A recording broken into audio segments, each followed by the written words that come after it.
Bonjour, aujourd'hui je vous propose de voir comment garder une copie de tous les mails qui transitent par votre tenante à des fins légales.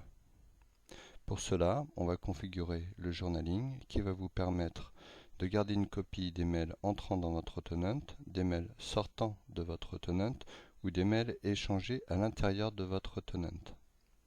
Cette copie va être conservée dans une boîte de préférence externe à votre organisation et les personnes autorisées pourront accéder à ces messages et les visualiser comme s'ils étaient dans une boîte classique.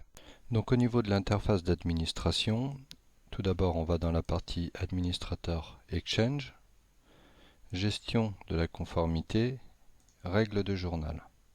Comme la boîte qui reçoit les journalisations peut être pleine ou rencontrer des problèmes, on définit une adresse qui va recevoir les notifications de non remise, par exemple, non remise pour la boîte de journaling.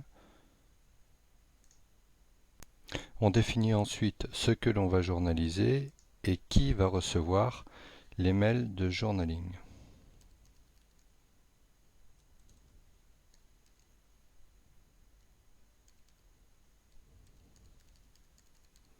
De préférence une boîte externe.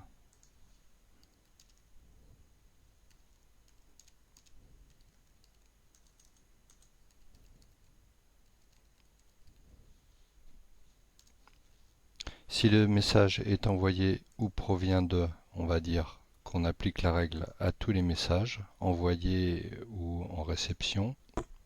En interne ou en externe, on choisit de tout copier.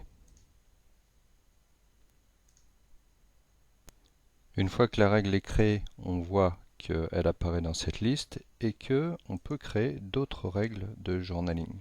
Je vous propose maintenant de vérifier notre règle de journaling. Donc on va envoyer un message à partir d'un émetteur externe à mon tenant vers un utilisateur qui est Nicolas 105 qui existe dans mon tenant, en copie cachée un autre utilisateur avec en plus un fichier joint qui est une photo.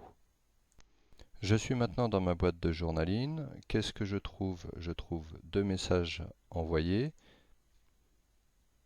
J'ai bien la pièce jointe qui a été envoyée à mon utilisateur Nicolas 105 à partir de cet utilisateur-là. J'ai le sujet du message, le message ID et Nicolas 105 a reçu la même chose de son côté de manière complètement transparente.